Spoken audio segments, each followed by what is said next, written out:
warahmatullahi wabarakatuh. Shalom, Om Swastiastu, Namo Buddhaya, salam kebajikan untuk kita semua.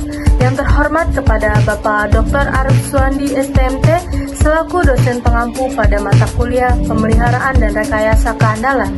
Jadi dalam video kali ini saya akan membahas terkait review artikel internasional yang telah saya lakukan yang menggunakan pendekatan modern dalam manajemen risiko industri, khususnya melalui metode fusi AHP FMEA.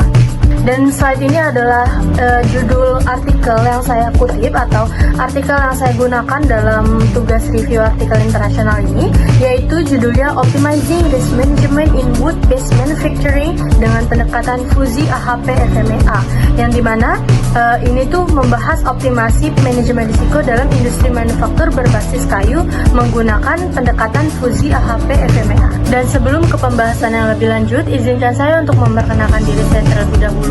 Nama saya Tesya Iriani dengan nomor NIM 202302011067. Asal saya dari kampus Kebonjeruk. Oke, selanjutnya kita akan membahas latar belakang. Ini latar belakang dari penulisan artikel ini ya teman-teman. Jadi di dalam dunia industri, terutama pada manufaktur berbasis kayu, ini banyak sekali resiko operasional yang bisa terjadi teman-teman. Contohnya seperti pertama, bahan telat datang. Kedua, produk cacat dan proses produksi bisa terganggu. Nah, selama ini banyak perusahaan pakai metode FMEA untuk menganalisis resiko-resiko kayak yang barusan disebutkan. Tetapi permasalahannya, FMEA versi lama itu masih subjektif, yang artinya penilaiannya itu cuma berdasarkan pendapat pribadi orang yang menilai gitu.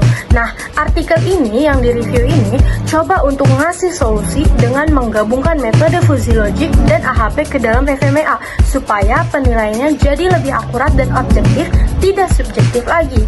Nah, dan untuk tujuannya sendiri, tujuan dari artikel ini ada 3 teman-teman. Yang pertama, memahami pengembangan metode FMEA dengan integrasi fusi dan AHP. Yang kedua, menganalisis penerapannya itu di industri manufaktur kayu dan menilai potensi adopsi metode ini di sektor lain, kayak cek juga nih apakah metode ini bisa dipakai di industri lain atau tidak gitu. Nah, apa sih manfaatnya untuk kita? Tentu ada manfaatnya untuk kita. Yang pertama, bikin kita lebih paham metode modern untuk menganalisis resiko. Terus selanjutnya bisa jadi bahan buat skripsi atau riset lainnya teman-teman. Nah, terus juga dan buat orang industri, ini tuh bisa banget bantu mereka untuk mengambil keputusan yang lebih tepat dalam mengatur resiko. Sebelum kita masuk ke pembahasan metode gabungan yang dibahas dalam artikel ini, penting dong buat kita mengetahui dulu dan memahami apa sih itu FMEA. Jadi gini teman-teman, FMEA adalah metode yang digunakan untuk mendeteksi dan menganalisis potensi kegagalan, yang mungkin kegagalan itu bisa aja terjadi dalam suatu sistem, proses, ataupun produk yang kita nggak tahu ya. Nah, tujuan utama dari FMEA itu apa sih? Ya, tujuan dari metode ini itu supaya kita nih bisa tahu lebih duluan gitu resiko apa aja sih yang mungkin bisa muncul di sini sebelum resiko itu benar-benar terjadi. Jadi tuh perusahaan udah bisa ngambil duluan tindakan atau ngambil tindakan pencegahan yang lebih awal gitu. Nah, kayak gimana sih caranya? Jadi FMEA itu dilakukan secara sistematis, yang artinya satu persatu langkah proses itu ditelusuri, mulai dari komponen, penyebab kegagalan, sampai dampaknya dianalisis teman-teman. Dan dalam prosesnya, FMEA ini menilai resiko berdasarkan 3 komponen utama. Yang pertama severity, yang kedua occurrence, dan yang ketiga detection dengan dilambangkan SOD. Severity itu seberapa parah sih dampaknya kalau terjadi kegagalan, terus occurrence itu seberapa sering nih kegagalan itu muncul dan kegagalan itu mungkin terjadi gitu. Terus untuk detection sendiri, seberapa besar kemungkinan kegagalan bisa dideteksi lebih awal gitu. Nah, nilai dari ketiga komponen ini akan dikalikan dengan rumus RTN sama dengan S dikali O dikali D, yang hasilnya disebut dengan Risk Priority Number atau RPE, yaitu angka yang menunjukkan seberapa prioritas resiko itu harus ditangani. Tetapi pendekatan ini tuh punya kelemahan. Penilaiannya yang masih subjektif seperti yang dijelaskan tadi di latar belakang, karena skor tiap komponen itu bisa beda-beda tergantung siapa yang meneliti. Dan selain itu, metode konvensional ini nggak mempertimbangkan bobot antar kriteria gitu. Jadi hasilnya masih bisa kurang akurat. Disinilah peran fusi dan AHP dibutuhkan untuk bikin penilaian jadi lebih objektif dan terstruktur. Nah, setelah kita bahas kelemahan FMEA konvensional, di slide ini saya akan jelasin kenapa artikel ini tuh relevan dan juga penting. Jadi gini, seperti yang tadi udah disinggung ya teman-teman semua, metode FMEA ini, FMEA yang lama, itu masih punya kelemahan besar karena penilaian seperti severity, occurrence, dan detection itu masih seringkali hanya berdasarkan pendapat pribadi orang yang menilai gitu kan. Nah, akibatnya nilai RPN yang dihasilkan ini tuh bisa nggak akurat atau bahkan nggak mencerminkan resiko sebenarnya. Nah, jadi artikel karya Perik dan rekan-rekannya langsung menjawab kelemahan ini. Mereka menawarkan solusi dengan menggabungkan metode AHP dan juga fuzzy logic ke dalam struktur FMEA gitu. Nah, jadi artikel ini tuh nggak cuma ngebahas teori aja teman-teman, tapi juga ngasih solusi nyata dan kerangka kerja yang aplikatif, khususnya untuk industri yang butuh manajemen risiko yang lebih presisi dan juga sistematis. Jadi, bisa disimpulkan bahwa artikel ini sangat relevan jadi bahan referensi dalam mengembangkan sistem keandalan dan pemeliharaan yang lebih modern. Nah, untuk slide ini saya akan tampilkan identitas dari artikel yang telah saya review. Jadi artikel yang saya review itu judulnya adalah Optimizing Risk Management in Wood-Based Manufacturing, Fuzzy AHP FMEA Framework Approach. Nah, untuk jurnal ini, artikel ini dipublikasikan di jurnal Bioresource dan ditulis oleh 7 penulis yang berasal dari instansi yang berbeda-beda. Nah, untuk penulis utamanya itu bernama Ivana Peric bersama tim peneliti lainnya, yaitu ada Christina Claridge, yang kedua ada Andreja Birch-Barsis, yang ketiga Carol Fugman, keempat Tommy Stedler, dan juga Petra Grossels. Nah, untuk tahun publikasinya sendiri adalah di tahun ini. Ini artikel baru ya teman-teman, karena dipublikasikannya di tahun 2025. Dan saya melakukan review ini pada tanggal 20 Juli 2025 sebagai bagian dari tugas besar mata kuliah pemeliharaan dan rekayasa keandalan. Nah, menurut saya identitas artikel ini itu penting disampaikan untuk menunjukkan sumber referensi yang sah dan juga kredibel dalam presentasi saya. Oke, jadi untuk di slide ini kita akan membahas terkait metode penelitian dalam artikel ini teman-teman.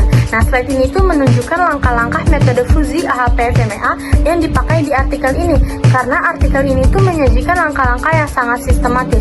Oh iya, untuk penelitiannya ini tuh diterapkan di perusahaan furniture kayu di Kroasia ya. Nah, untuk lebih mudah memahaminya, saya telah buatkan flowchart metodologinya yang bisa lebih kita bacanya, bisa kita lebih cepat pahami. Yang pertama itu adalah identifikasi mode kegagalan, dilanjutkan dengan penentuan kriteria evaluasi, di sini ada severity, occurrence, dan detection. Setelah itu akan dilakukan pembobotan kriteria menggunakan AHP. Nah, AHP itu apa sih? Jadi, AHP adalah singkatan dari Analytic Hierarchy Process gitu.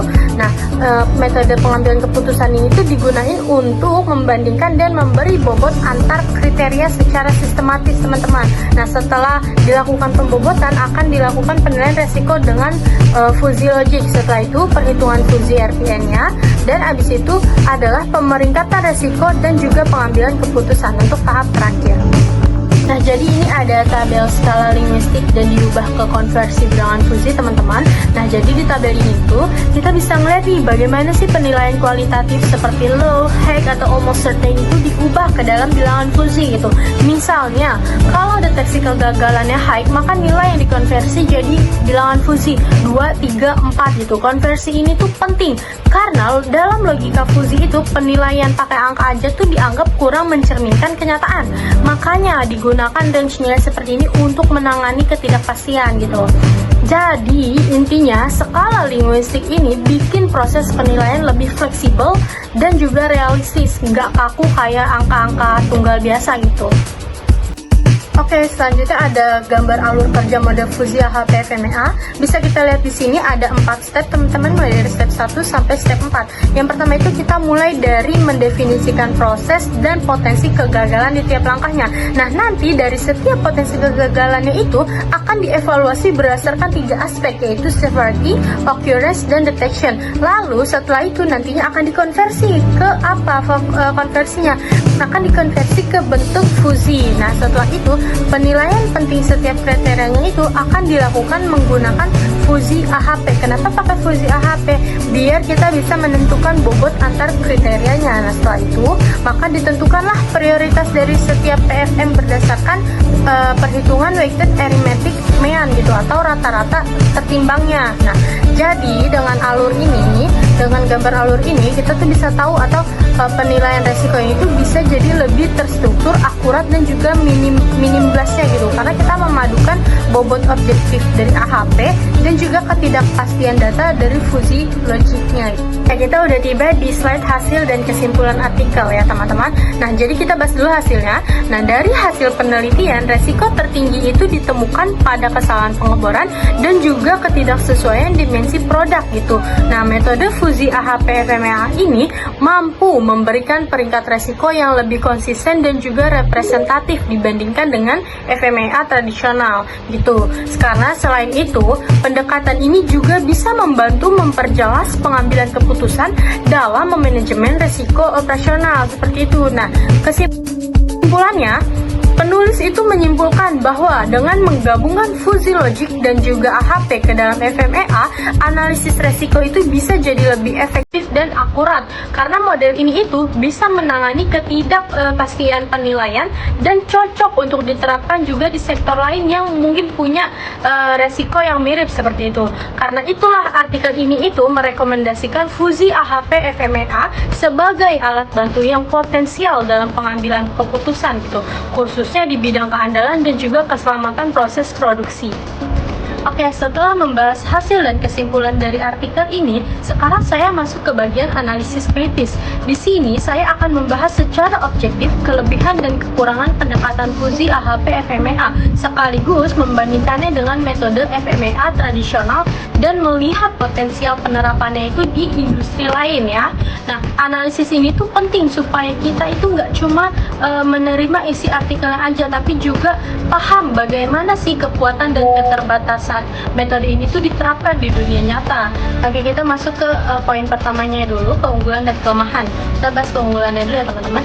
Jadi pendekatan ini tuh kan pakai AHP ya teman-teman. Nah, AHP ini tuh untuk menentukan bobot kriterianya secara rasional, dan fuzzy logiknya itu untuk menghilangkan ambiguitas dari istilah linguistik tadi yang seperti low, high gitu-gitu. Nah, jadi hasilnya ini penilaian resiko itu bisa lebih objektif dan juga jelas. Nah, untuk kelemahannya sendiri, studi ini itu masih cuma dilakukan di satu perusahaan aja, jadi ini tuh belum bisa digeneralisasikan. Nah, selain itu penerapannya juga masih butuh pelatihan dan juga pemahaman khusus, terutama soal metode fuzzy seperti itu teman-teman.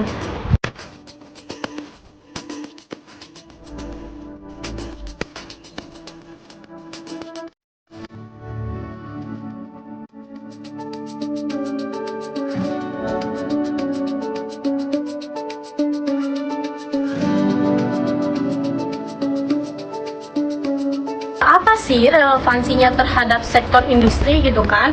Jadi metode ini tuh bisa banget nih diadaptasikan ke industri lain. Contohnya seperti apa? Contohnya seperti otomotif, makanan dan minuman, dan juga elektronik teman-teman. Kuncinya adalah tim manajemen resiko ini harus benar-benar bisa mengidentifikasikan kegagalan dengan tepat dan juga melibatkan evaluator yang paham gitu. Nah, karena kalau diterapkannya dengan benar, metode ini tuh bisa jadi alat bantu keputusan yang lebih fleksibel dan lebih akurat untuk berbagai jenis industri seperti itu. Next, kita langsung ke slide link jurnal. Ini ada link jurnal ya. Nah, sebagai dari penutup, berikut saya tampilkan link jurnal asli dari artikel yang saya review. Jadi teman-teman dan juga Pak Arif bisa, kalau mau lihat PDF lengkapnya, artikelnya bisa diakses di link ini. Jadi artikel ini sudah terdaftar di Scopus dan bisa langsung diakses melalui tautan berikut ya, untuk bisa dibaca lebih lanjutnya. Oke, jadi dari review artikel ini, dari tugas besar ini, saya juga bisa belajar bahwa pengelolaan resiko dalam industri itu nggak cukup kalau cuma ngandelin satu metode konvensional aja gitu. Nah, karena udah dibuktikan dari hasil review ini, pendekatan gabungan seperti fuzzy, AHP, FMEA itu terbukti bisa meningkatkan ketepatan, konsistensi, dan juga objektivitas dalam menilai resiko, terutama dalam kondisi industri yang kompleks dan juga dinamis. Dan semoga presentasi ini bisa memberikan gambaran baru tentang penilaian inovasi dalam manajemen risiko dan juga bisa bermanfaat untuk kalian semua, baik untuk pengembangan akademik maupun praktik industri ke depannya. Akhir kata dari saya ucapkan terima kasih banyak kepada Bapak Dr. Arif Suwandi selaku dosen pengampu mata kuliah pemeliharaan dan juga rekayasa keandalan, serta teman-teman semua yang telah menonton video ini. Wassalamualaikum warahmatullahi wabarakatuh.